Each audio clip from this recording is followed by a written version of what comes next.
ඔන්න ඉතින් මොලකාරයා අපේ YouTube channel එකෙන් පළවෙනිට ගෙනාපු වීඩියෝ එකෙන් ඔයගොල්ලෝගෙන් අහන්නේ ප්‍රශ්න 10ක්. ඉතින් මේ ප්‍රශ්න 10ට හරිම උත්තර කමෙන්ට් කරන කෙනා නිකන් නෙවෙයි පළවෙනිටම කමෙන්ට් කරන කෙනා තමයි නියම මොලකාරයා. ඉතින් මොලකාරයාගේ ප්‍රශ්නවලට උත්තර දෙන නියම මොලකාරයා බලමු. ප්‍රශ්න අංක 1. ලංකාවේ දිගින් වැඩිම මාර්ගය කුමක්ද? A2, A4, A9. ප්‍රශ්න අංක 2.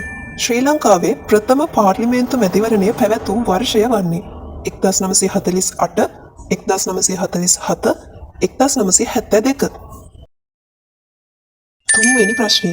ලංකාවේ පැරණිම විශ්වවිද්‍යාලය කුමක්ද?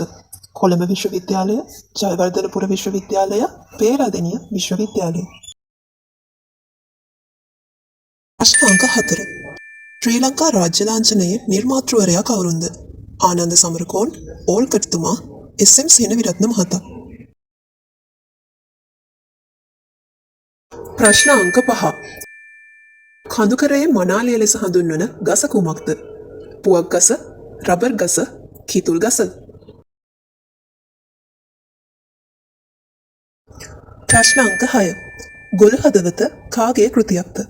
කරුණාසේන ජයලත් මහතාගේ, සයිමන්ද සිල්වා මහතාගේ, කේ ජයතිලක මහතාගේ. ප්‍රශ්න අංක 7. මුල්කිරිකල අයත් වන්නේ කුමන දිස්ත්‍රික්කයටද? පොළොන්නරුව දිස්ත්‍රික්කයට, හම්බන්තොට දිස්ත්‍රික්කයට, අනුරාධපුර දිස්ත්‍රික්කයට.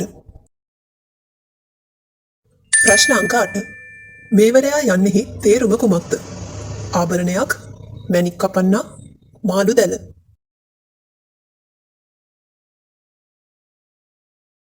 ප්‍රශ්න අංක 9. ලංකාවේ වැඩිම වර්ෂාපතනයක් ලැබෙන ප්‍රදේශය කුමක්ද? මාලිබොඩ, ලබුගම, ඇහැලියගොඩ. ඔන්න ඉතින් අන්තිම ප්‍රශ්නේ. තොලබෝ යනුවෙන් හඳුන්වන්නේ බාඳුරා, දුම්කොළ, ගොඩමානෙල්.